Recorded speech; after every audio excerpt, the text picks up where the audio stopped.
We are Rogue Media Sports. Hey, it's Mark Goodman. And I'm Alan Light. On today's podcast, Record Store Day founder Carrie Colleton is joining us to discuss the April 20th RSD special releases. Plus, we'll talk live with our audience, the Sound Up Pod Squad, and find out who still listens to vinyl. And some updates from the Beatles universe. Oh, good. Sound Up with Mark Goodman and Alan Light, the only music podcast that matters. Get it on Pandora, Spotify, Apple Podcasts, or wherever you get your podcasts.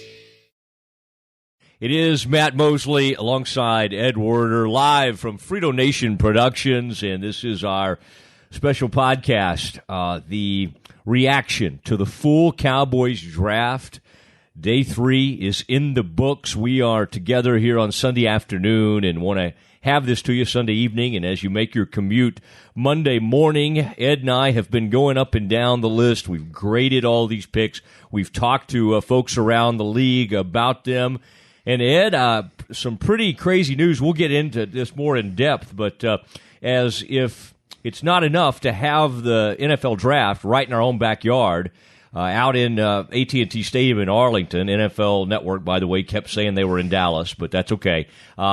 Did the Jason Witten news, which comes right a little before noon on Friday. Ed, we knew Jason had been mentioned in relation to some of these broadcasting jobs. How shocking or surprising was that to you when that news came down from Chris Mortensen, who happens to work for ESPN? Well, clearly it's an inside story. I mean, ESPN is not a casual observer of this. They know what's going on because they're the ones negotiating with Jason Witten for the Monday Night Football role. I think I was no more surprised than Jerry Jones and Stephen Jones were. I'm just not going to pretend that I'm not surprised.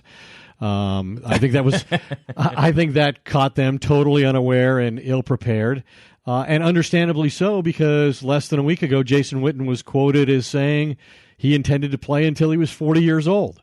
And, he's an iconic player in Cowboys history. One of the great guys I think either one of us has ever covered. There are few players I respect more than I do Jason Witten for the way he went about just about everything. Jason Garrett thinks he's the epitome of a professional football player. Maybe that's accurate. But at the same time, I think if we're going to be honest, and that's what we pride ourselves on here, his productivity had greatly diminished. And so I think his importance to them was primarily that of, providing leadership and setting the right example in terms of work ethic and so forth. Yeah, and he was a reliable guy. He was where he was supposed to be on the field, and he was somebody Dak could always go to get the ball out of his hands. But when you look at it statistically, 3 plays of more than 20 yards last year, the fewest of his career, 1.6 yard average after the catch, worst of his career. So I think Jason Witten gave the Cowboys a good 15 years. It's too bad they couldn't reciprocate and get him to a Super Bowl. Yep, they certainly couldn't do that, and so the Cowboys continue to be an incubator for great broadcasters. Not much on playoff wins, but they certainly are a pipeline for broadcasters, and here we go, Ed. We are a pipeline for information, and we're going to deliver a lot to you. If you're wondering the backgrounds on these players and you didn't get quite enough the other day while watching the draft, we've dug into this. We know what people around the league are saying. Frito, let's do this. Play the music, sir.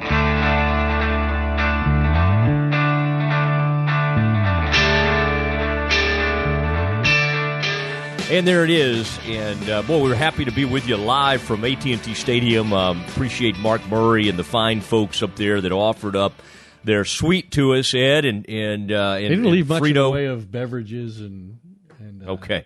Ed's going to complain about the lack some hors d'oeuvres. We were in the media lounge area, and we had access to a lot of things there, Ed. I don't know if you ever made your way down there, because I know you were very busy. Not big on chicken thighs, to be honest with you.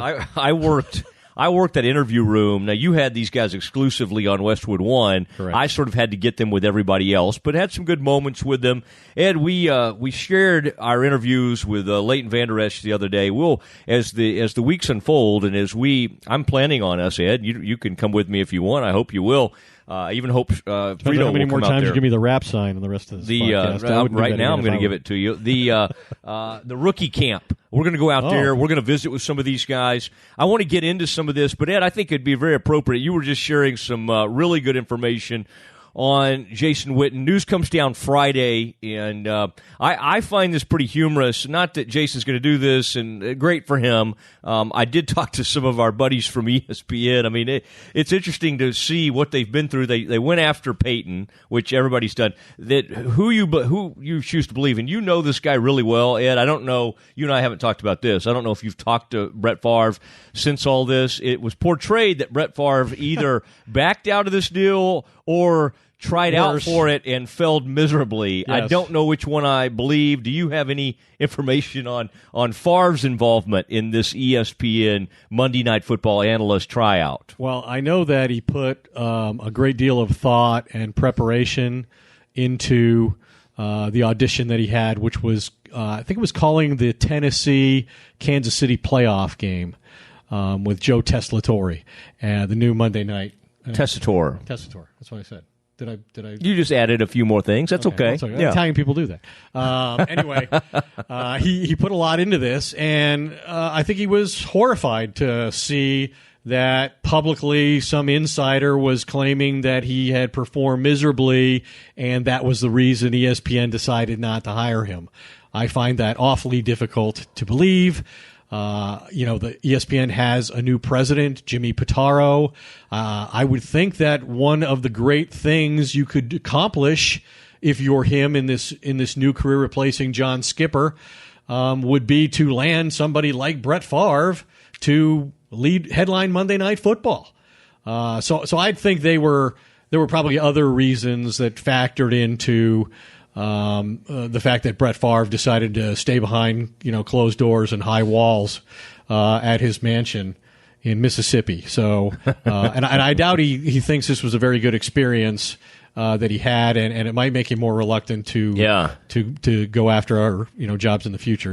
You and I have had a lot of conversations, and I've known Jason Witten since he stepped off the bus in 2003 at training camp, and I was covering a beat for the morning news at the time. You were already at ESPN, Ed, and we've both known him really well over the years. I think he's become more and more comfortable in front of the media.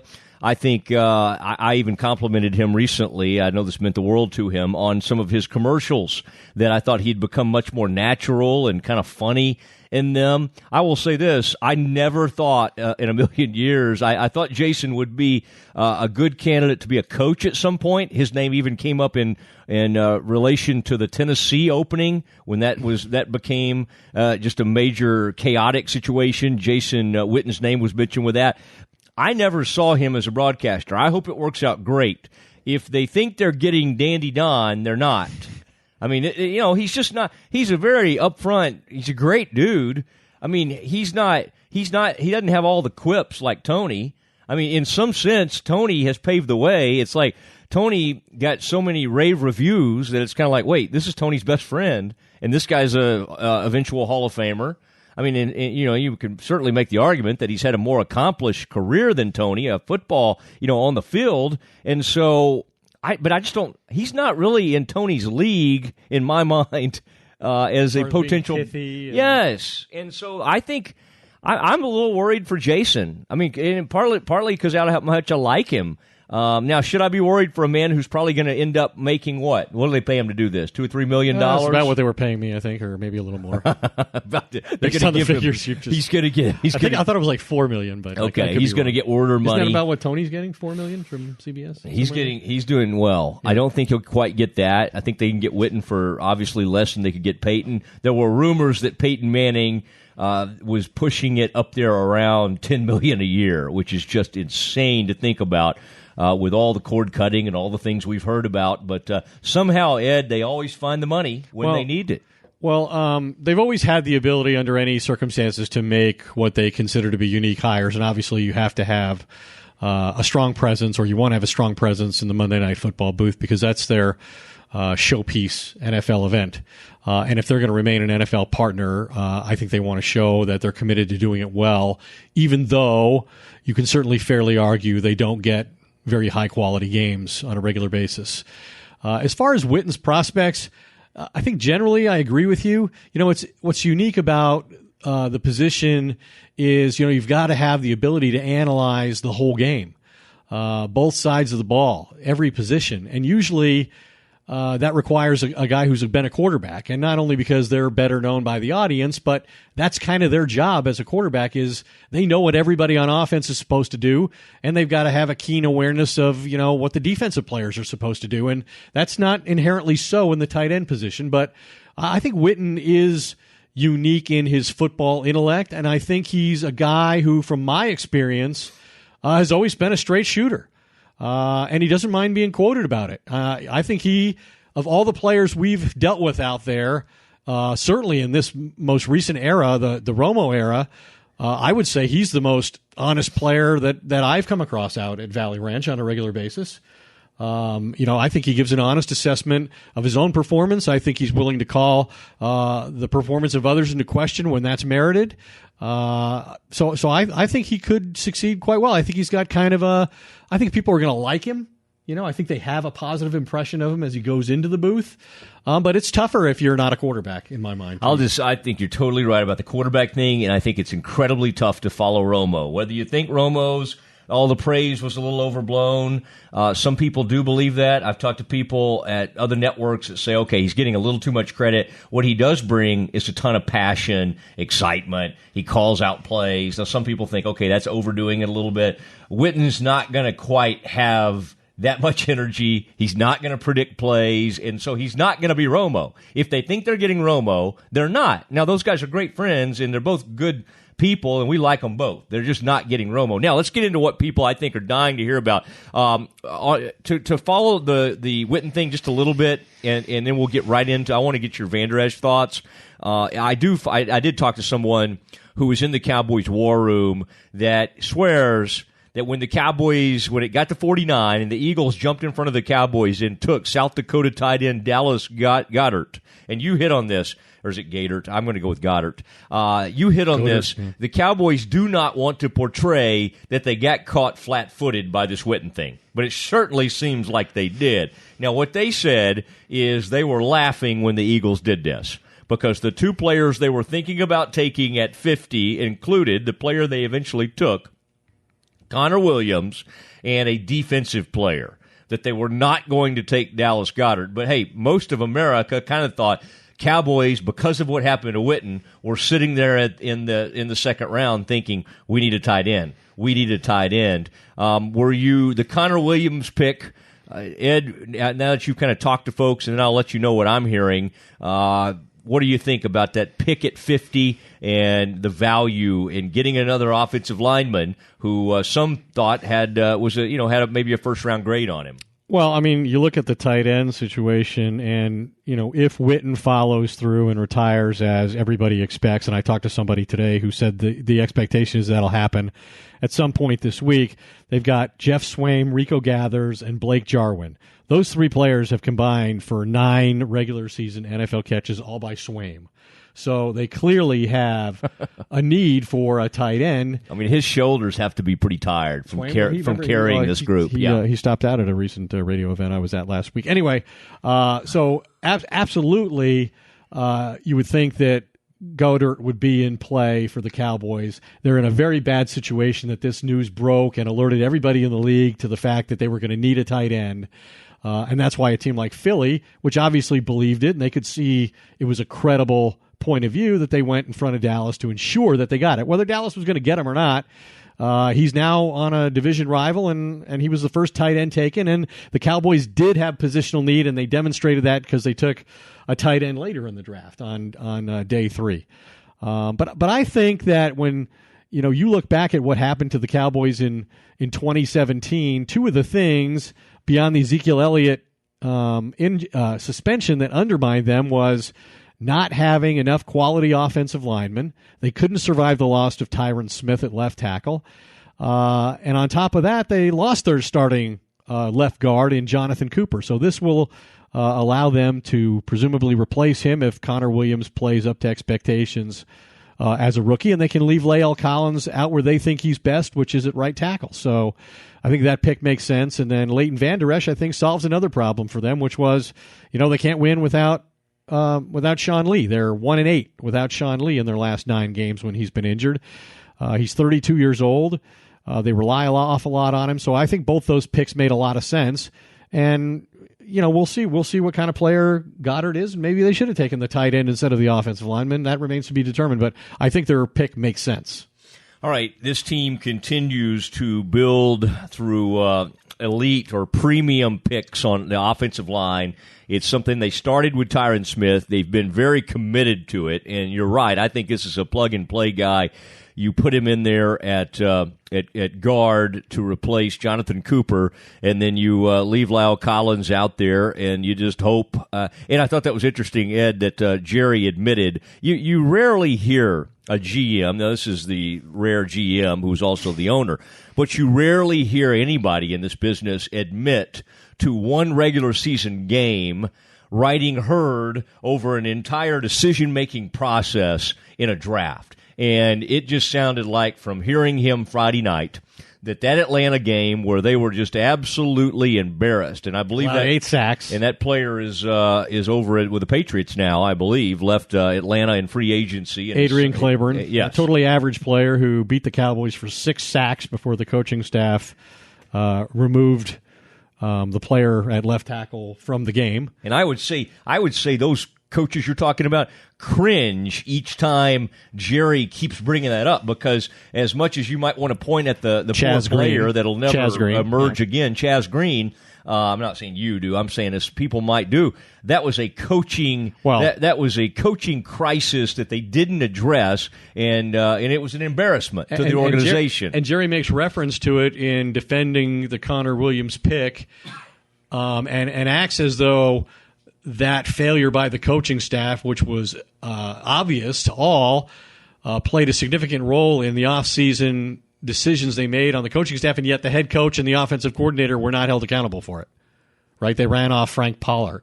No, not only were they not held accountable, from what I can sense, Pollock was the offensive line. Pollock, correct. Frank Pollard used to play fullback for Baylor and then the Steelers. I would say that as we look at some of these picks, and Vander Esch, I want to get a couple more your thoughts on Vander Esch. Here's the criticisms. Okay, they say he's kind of a stinger waiting to happen. He had a neck injury that held him back. That's one of the reasons he only had the one great season at Boise State. Cowboys continued. They took some players here that really were kind of one-season players. Now, it was a great season. Now, here's the other thing that's held against him. 8-man football. He didn't have your typical high school experience. Now, I had someone, a scout, try to tell me today, well, maybe that's the fact he hasn't been, it gives him more room to sort of develop and all that kind of thing. The fact that he was an 8-man guy, and then he became the name that was thrown at me, and I've used this before, it was Jack Pardee. Now, should we really be pulling out names from like the 1950s or 1960s to support picks? Probably not. Anybody who knows what a podcast is and is listening to it does not know what a Jack Pardee is. I think that you're wrong there. We have an older crowd than you will, or a more mature crowd than you believe. But Jack Pardee was a famous 6-man football player who went on to have a decorated NFL career and then a coaching career. Leighton Vander Esch touches all the bases in form of measurables. I mean, what is he? Ed, he's 6'4". He's big. He's tall. 260.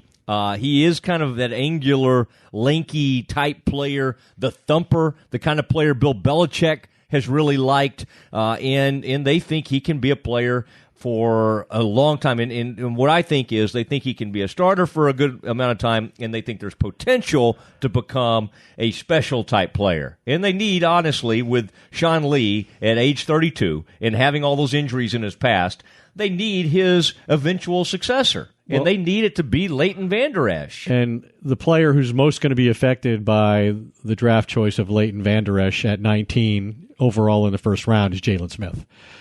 Because everybody I talk to sees Leighton Vander Esch as the classic middle linebacker in Rod Marinelli's defense.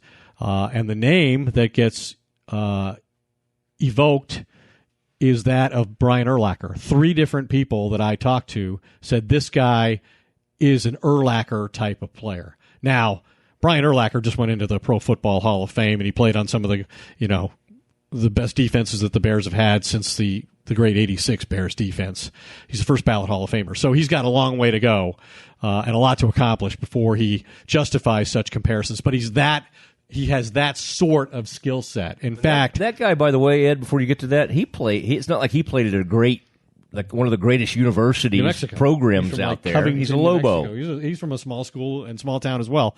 But so I talked to a lot of people about Vander, Esch, and I talked to people who had a real expertise and a background with Marinelli and really understand his defense. And here's what a few of them said. This is from a head coach. He's a very good fit. Kid has great ability, great talent, plays downhill, uses his hands very well, but I would like to see him improve at that. This was also, interestingly enough, a criticism of Urlacher when he came into the league, that he didn't fend blockers off of him effectively. And he said because he's such a physical player, he tends to use his shoulder and forearm a little bit, so when that happens, there's a propensity for him to get grabbed or held by the blocker. He has to learn how to use his hands to keep people off him so he doesn't get tied up with offensive linemen. He has good play strength, but instead of using his hands to punch guys out, he uses his shoulders and forearms to knock guys back, and they can lock onto him, and it's hard for him to shed those guys. Now the guy's reading directly from his scouting report. He says,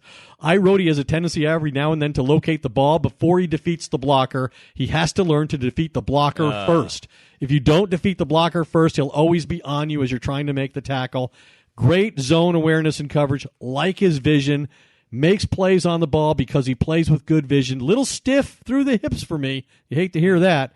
And the reason I say that is he tends to stand up tall and play from a tall position. I'd like to see him in a better linebacking position. Bend his hips, bend his knees, be more fluid, move more fluidly, but thinks it's just a matter of learning how to do it properly. And I said, well, does he remind you in any way of Luke Kuechly? Because that's another guy he's been compared to. He said, and he brings Kuechly up a lot himself. He was watched a lot of film of him and that kind of thing. He said he reminds me more of Brian, meaning Urlacher. He really does. So that's what I think the real takeaway is. I think everybody believes he's a 3-down player, and I think we all know that the Cowboys invested way too much hope in Jalen Smith last year. You know, they got in a bad situation. They desperately, obviously, want to justify Jerry taking him in the second round, 2 years ago. He's going into his third season now. And he wasn't ready because of the horrible knee injury and the nerve damage that he was trying to overcome, and he physically wasn't ready, wasn't up to the challenge, and teams exploited him. And they're right to make a move that prevents that from happening now, especially now that they don't have Anthony Hitchens. And the only thing I would say, two things, okay? We'll always watch Derwin James' career, the dynamic safety who fell unexpectedly to 17 and wonder, should the Cowboys have made a move? Was he a dynamic enough player to come up and get? And then also at pick 22, Rashaan Evans, the inside linebacker from Alabama. That is a guy, Ed. Now, here's the argument I would make is this. The Urlacher thing is interesting. If they think he can become, not Urlacher's career, but someone that would play that style and be that kind of a dominant player, I think they're betting on this kid, Vander Esch, for the next 2 or 3 years when, to me, Rashaan Evans is the better player immediately. Why do I say that? Because he's been with Saban. He's played a little more football. He comes from a more conventional high school. Now, the only thing people say about Alabama players, you've heard the same thing, Ed, they think Saban beats these guys into the ground, and some of them almost show up, and they've just been beat up so much. Sometimes they can have a hard time and Evans recovering. Evans had injuries last year, because I know when I talked to him after he did get selected, one of the things he mentioned that he thinks hurt him was his refusal, both at the Combine and at his pro day at Alabama, to run a 40. Teams are concerned about whether he has enough speed to play 3 downs in the NFL at the linebacker position, and he kind of stood on his game tape. He didn't want to run until he was fully healthy and post a bad time that, in his mind, would confirm the concerns they already had, as unjust as he might think they were. So he didn't run, and I think that hurt him. I do the same thing with radio stations. Ask me to audition for stuff. I stand on my game tape. That's what Favre should have done. I say, you go listen to the stuff I've done for years and years, and you'll they ever know. Come back when they do that? You'll know where I stand. Once they listen to your tapes, do they come back? They never talk to me again. Although we ran into some radio people. I don't know if I can mention, but Ed, I think you should not. I think you and I are being looked at by so many different networks as we speak. Okay, Michael Gallup. Wide receiver, Colorado State. Let's start working through some of these guys. Some great information, Ed, especially from you on Leighton, Vander, Esch. I'm going to try to kind of weigh in on some of these guys as we go throughout the draft. There's a reason, by the way, Bo Scarbrough, player from Alabama, made it down to the 7th round, but I'm kind of enamored with that guy because as far as just a big bruising between the tackles kind of player, he could actually help you. Here is what I want to say overall. This is what the Cowboys are hoping. They want 3 starters from this group of how many players? 10 players? Vander, Esch. They want 3 starters, Williams. And they want 2 really, in addition to that, 2 really nice contributors. Yeah, role player kind of guys. And so is Dalton Schultz the tight end, the 3rd starter, or is Michael Gallup the 3rd starter? Well, it's a great question. I think off the bat, I think Schultz might make more of an immediate coming from Stanford and being a little more advanced in what he knows than Gallup, but I think eventually those first 3 picks are supposed to be your starters. Right. And let's talk a little bit about Michael Gallup. Okay. He went to Colorado State, had 83 catches this past season, got around 1,500 yards. Really a breakaway threat. If you watch him in space, can certainly has a run after catch ability. Ed, when I talk to scouts about Gallup, there's no real huge issue or downside other than he's a JUCO guy. He's someone that comes from the spread offense. And like a lot of guys that come from spread offenses, there's only, you got to decide as coaches, how much do we want to give them? Do you line them out there at the X, and do you say, we're just going to give you a couple things to think about. Here are 2 or 3 things. Here are 2 or 3 routes. You just do these things. And the only downside to that I've been told is, what if there are injuries during the year, and at some point you need them to do more than that? So the Cowboys will have to decide from a coaching standpoint, do we throw the kitchen sink at them and let them learn everything and then kind of pare it down and hope some of it sticks? Or do you really simplify this thing? This is not this guy's not going to enter the league as an efficient route runner like, say, Calvin Ridley would have. Which they had their choice in the first round. They could have taken they could have been the first team to take a receiver, which would have also made sense given that they decided to release Des Bryant. And now they're effectively, Stephen Jones is admitting, hey, we're playing without a number 1 receiver this year. We're not going to have one. And I think the thing you have to keep in mind when they draft a receiver like Michael Gallup is, Des Bryant was a 24th overall pick. So he was a late first-round pick. And in his first season, he caught 45 balls for 561 yards and 6 touchdowns. So he was not a finished product yet either. He didn't come in and have a huge impact like he would 2 or 3 years later. Michael Gallup was pick 80, so let's not assume that he's going to come in here and easily replace Bryant. I think the one criticism that came across to me in talking to people who evaluated him as NFL scouts was he didn't play to his timed speed. He runs 4.4, but it doesn't look like that in terms of his ability to separate from defenders, but he is a physical, strong receiver, and he plays that way. And I think the other markdown for him is the conference in which he plays. Obviously, there's not a lot of defense played in college football other than the SEC, and there's certainly very little played in the conference that Colorado State plays in. Yeah, the ACC will play a little bit of defense on you. Big 12 certainly not known for its defense either, and that's what takes us to a Big 12 defensive player. Cowboys begin the 4th round, pick, I believe it was 116 overall. Dorance Armstrong, announced by Gil Brandt, the legendary Cowboys, the former director of personnel with Tom Landry, and of course Tex Schramm is the GM at that point. They were the triumvirate, and as only Gil could, you hear him, he kind of changed that name up. Dorance Armstrong Jr., and then Gil added a little bit. He's a local guy, and Dorance is local in the terms of he is from Houston. Went off to Kansas. Ed had put up big numbers, had 10 sacks in 2016 for Kansas. And one of the questions I was asking, he's defensive end, about 6'4", 257, 260. One of the questions I was asking of folks was, okay, how much of this was happening when games were out of hand? He played for a horrific team. I mean, they were like 3-33 in the seasons he was involved with them. He was going into this past season, by some people's estimation, a Big 12 preseason Defensive Player of the Year candidate. Okay, that's how much. I'd rather have the guy who's the postseason Defensive Player of the Year. Well, winner. And sadly, he only ended up with a couple of sacks. Yeah. And his biggest moment, they beat a bad Texas team. It was Charlie Strong got fired right after that, and beat them in overtime. That was a huge win for Kansas. And Dorance Armstrong Jr. Was taken by the Cowboys. Now, here's what they think about him. They think he's a good guy that could continue to develop, always played with a huge motor and has a chance. I'll say this. Newey Scruggs, our friend from NBC, tweets out there, says he talks to a Big 12 coach. I always hate it when you let some coach take a shot at a kid anonymously, but okay, here we do it. Here we come. No. He did it. I'm not saying I don't like doing this. I don't like quoting people that do it, but it's already out there and everything. Newey quoted a Big 12 coach saying the old sort of sexist saying, "Looks like Tarzan, plays like Jane," kind of thing on Dorance Armstrong Jr. I think we that's should say that here about Vince Albritton when I first got into the market. God, that's a throwback. That's a throwback. Number 36, I believe, perhaps. He could give up a touchdown pass or two on you.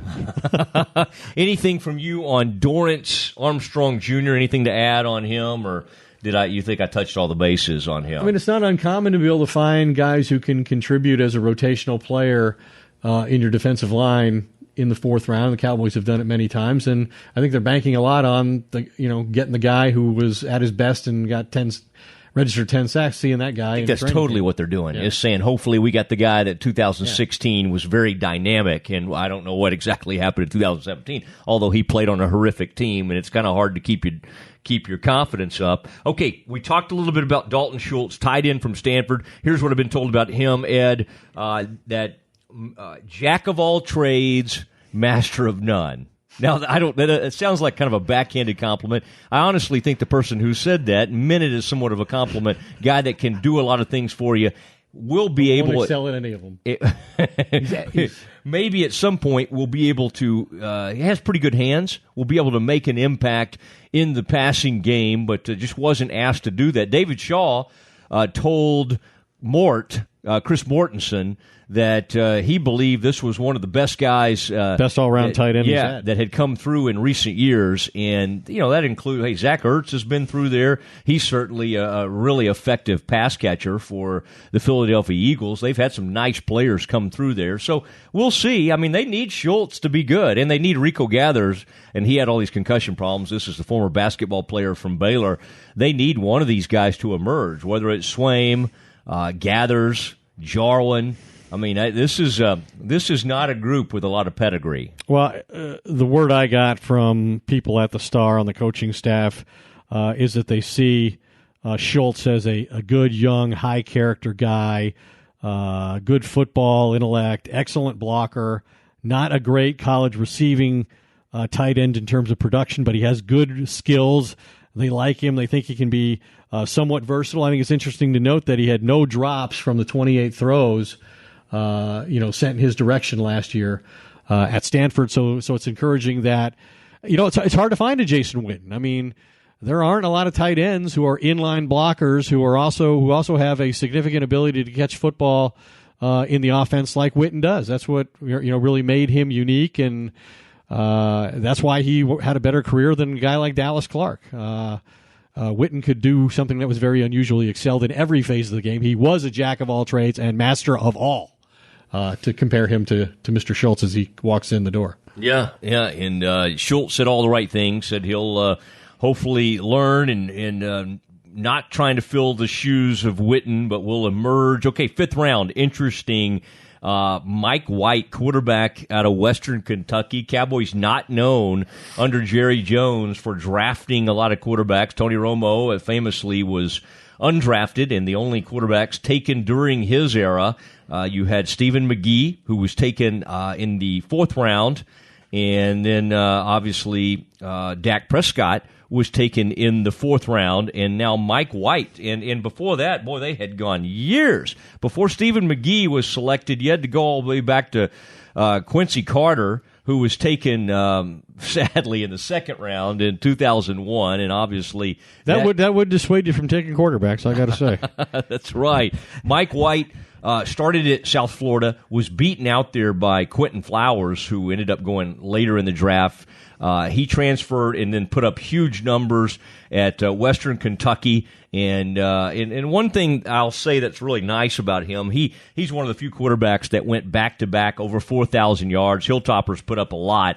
You know, they lost their coach, and they were very upset about losing that coach. You remember their coach, Jeff Brom, highly regarded coach, left there, and a lot of the players were upset, and they said Mike White kind of held everything together and then went out and had another excellent season, did not throw, completed a great percentage of his passes, about 65%, and did not throw a lot of interceptions. He does not move. I mean, you talk about, does he move in the pocket? No. He's one of those old school, no mobility, huge arm, can make all the throws, and the knock on him, why did he go to the 5th round? Well, he has a little problem with his internal clock. He likes to stand back there and hold the ball a little long, and that's something in the NFL you're going to have to get over, and you have to get over pretty quickly. Not when you're playing behind the best offensive line in the history of football. So there you go.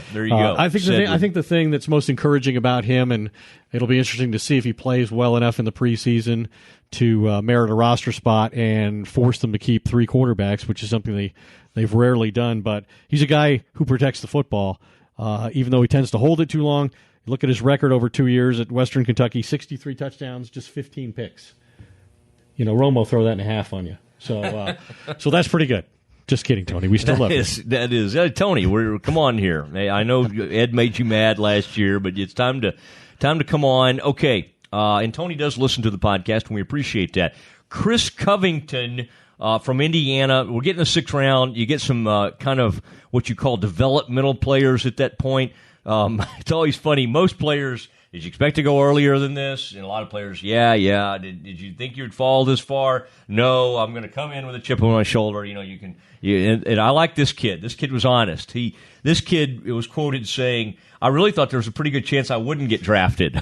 I kind of like that. The honesty there. 1 year type player, 1 year, starter. You got to wonder about a kid at a place that's obviously not a great football program, Indiana, known more for its basketball, to only have the 1 year as a starter. But Ed has some upside. He's big, tall, outside linebacker who has some speed, incredibly raw. They'll just get him in here and see if they can develop him. And I would think he would be a great candidate to put on the practice squad and see if they could. Sounds like a special teamer. Yeah, maybe. Best. Yeah, maybe a special teamer. But they don't have a lot of linebacker depth, so if you're going to come in and make this team somewhere, I think that's a good place to try and do it. And then the other interesting move comes in this same round. Oh yeah. And who would have thought that the Cowboys would make 2 trades during the draft and neither would involve Earl Thomas, the Seahawks safety that everybody in the league knew the Cowboys were trying to acquire. Would probably have cost them their 2nd or 3rd round pick. It's my understanding that there was quite a bit of conversation between the 2 franchises, even into the 3rd round, but neither was ultimately willing to move to get the deal done. And so as of now, Earl Thomas remains with the Seattle Seahawks. But the Cowboys did acquire another, I guess he's a receiver. That's the position he supposedly plays. That's what's listed next to his name, but he's really not much of that. Kind of a hybrid player at this point. Tavon Austin is an interesting guy because we know the offseason priority for the Cowboys franchise was to get more speed on the field, create more matchup problems, make more explosive plays, and give Dak guys he can go to with easier throws. And, Tavon Austin, I think, is going to play an interesting role in terms of, talking to some of the coaches. They loved him coming out when he was the 8th overall pick in the draft. 2013. feel like there were too high expectations on him as a high first-round pick. Now he can go in and be great in a specific role. Fits the multi-dimensional weapon role we need. Can play some running back, some wide receiver, gadget guy, returner, perimeter screen type player, etc. And then all caps with an exclamation point, speed. That's what they want him for. Yeah, they want him to be a more souped-up Lance Dunbar. Other teams have been able to. Darren Sproles is someone that's still with the Eagles and continues to have a long career. Reggie Bush kind of was turned into more of a guy that you get out in space, try to throw the football to. Other players have been able to do that. Woodhead became a little bit of that player over the years, and so the Cowboys hope that they can kind of reclaim. He's saying he had a wrist injury that really held him up last year. I also think Sean McVay, he just never was able to prove himself to him. They had the new coach, and he just didn't figure into the plans much. The thing that troubles me about Tavon Austin is the Rams not only, a different coaching staff invested a high first-round pick in him, as we said, 8th overall, but secondarily, they re-signed him to a pretty significant deal last offseason, and as creative as Sean McVay proved to be, he could not make an effective player out of Tavon Austin to the point that he could routinely get him the ball and he would produce the desired results, and they would want to keep him on the team. I mean, I think he only had 13 catches. He had like 50 carries. 59 carries. So obviously he has a lot of flaws as a receiver. And as a return guy. I mean, at one point early in his career, he had some punt returns for touchdowns and was dynamic in that aspect of the game, and he just kept fumbling the ball. That last year, he lost that role 5 games into the season because he kept putting the ball on the carpet. Or the grass that they have out there right now. Yeah, certainly. He needs to. He's stadium in Carson, California. He's got to hold on to that. Now, I do want to say the other thing, Ed, and you noted there were 2 trades. Ryan Switzer, who, you remember this time last year, people were talking about the tattoo that he had on the inside of his lip, and people were very excited about this. Yeah, he was a 4th-round pick. Yeah. Okay, interesting guy out of North Carolina. And so basically, Tavon Austin, there's a picture that Tavon Austin and Switzer after last year's game. A jersey exchange. A recent game. Yeah, they had a jersey exchange, and now he has been traded to the Raiders, and the Cowboys pick up a 2016 second-round pick. And he'll come in, and he started 13 games for the Raiders. His, what is that gentleman's name, Ed? Jihad Ward, I believe it is, Ed, and kind of an interesting name for a young man, but former second-round pick, 13 starts, and his rookie season, so they'll see if they can throw him in the rotation. This team loves a defensive lineman that is 6'6" or above. Well, and a guy who, like you said, had some value as a recent, high pick, a second-round pick. Kind of an odd trade to me. Obviously, John Gruden's going in there as the new head coach of the Raiders, and he's, making a lot of roster changes because he wants, certain kinds of athletes on his team that maybe didn't fit the previous profile under Jack Del Rio. But odd that you would trade a young defensive lineman with any kind of promise for a slot receiver who really hasn't proven that he can even play in the NFL. So I don't see how the Cowboys have a lot to lose there simply because Switzer never really got on the field to any great extent last season. It was hard to see him ever being more valuable than Cole Beasley, and now with Tavon Austin, another small receiver on the property, it gets all the more difficult for Switzer to get any kind of playing time. All right, I want to be a professor right now and give out some grades, and I'm just going to give an overall grade. Ed, I don't want to put, if you want to give a grade, great. If you don't, if that's not, your cup of tea, I understand. I'm going to give this team, I thought it was workmanlike. I thought it was solid. I give it a B- on this draft, mainly because if you're going to make this thing Dak friendly, you got to add some firepower, whether that's moving up, or you wouldn't have to move up. You could have stayed right there at 19 and had any of these first-round wide receivers.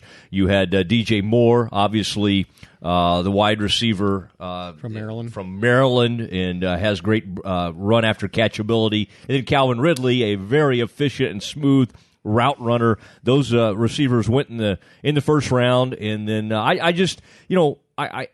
Gallup intrigues me. I certainly have nothing against the young man.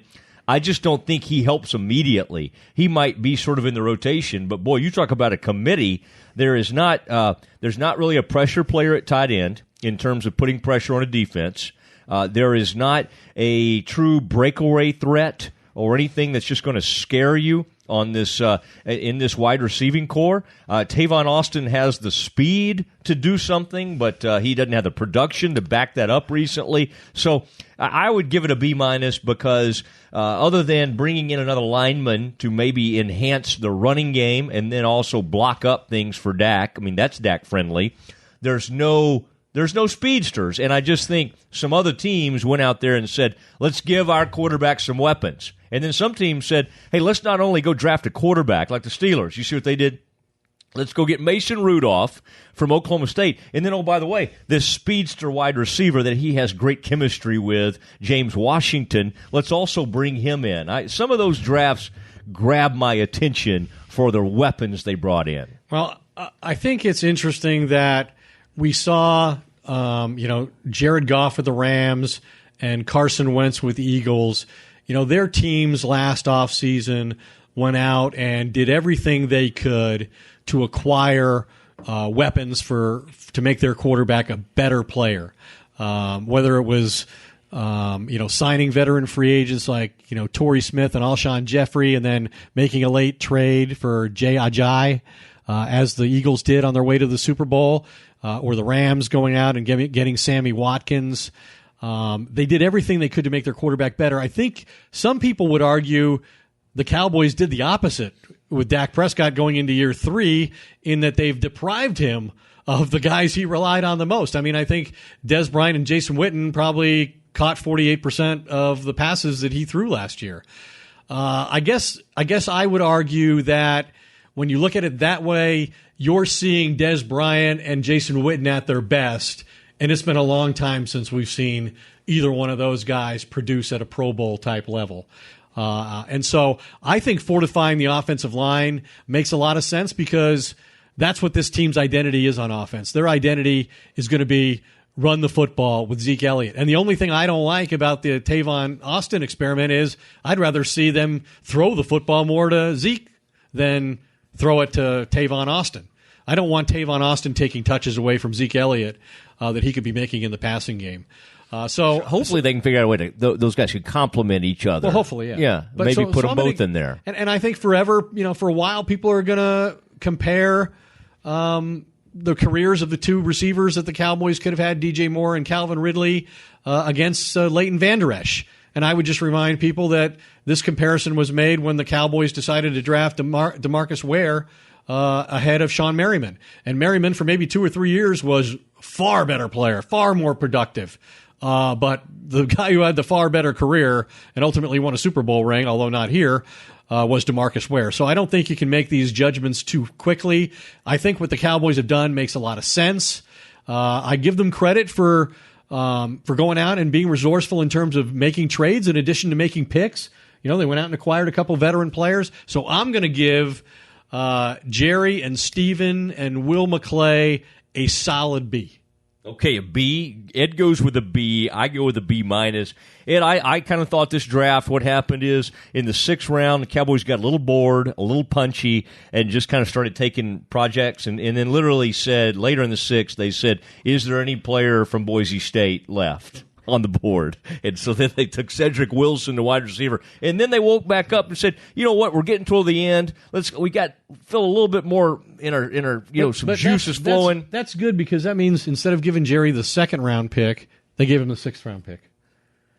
Go amuse yourself. Go pick somebody that we've never heard of, who has some terrible flaw or injury he's trying to overcome, and you make that pick, and we'll handle putting the football team together. Yes, I like that. I like your angle there, Ed. It is the Doomsday podcast. This is a draft special. We'll continue to be with you, and looking forward to introducing you to some of these players, and we'll be grabbing these guys and for some interviews and that kind of thing. And hey, I hope Michael Gallup can exceed my expectations and be able to contribute a little sooner than possible. But this draft doesn't blow me away.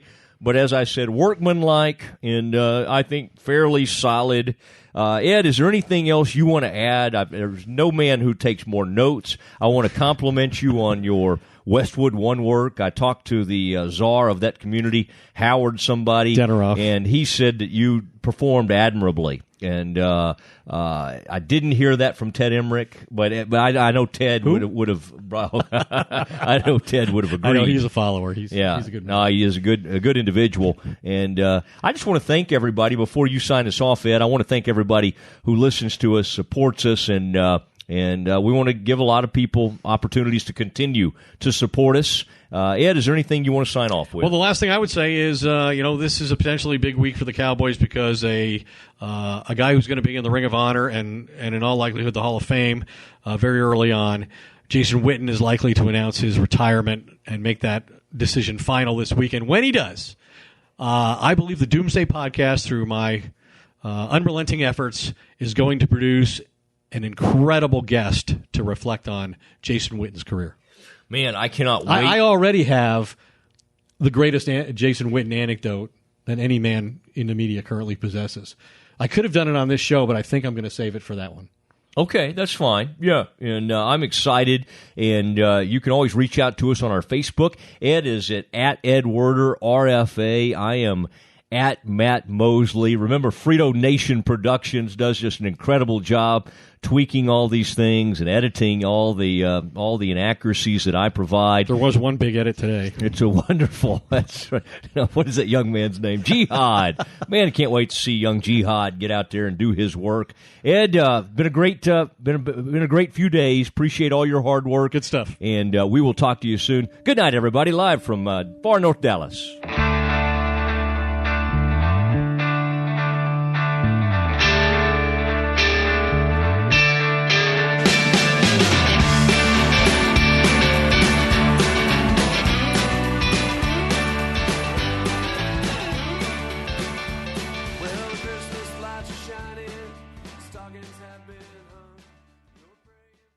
Hey, it's Mark Goodman. And I'm Alan Light. On today's podcast, Record Store Day founder Carrie Colleton is joining us to discuss the April 20th RSD special releases. Plus, we'll talk live with our audience, the Sound Up Pod Squad, and find out who still listens to vinyl. And some updates from the Beatles universe. Oh, good. Sound Up with Mark Goodman and Alan Light, the only music podcast that matters. Get it on Pandora, Spotify, Apple Podcasts, or wherever you get your podcasts.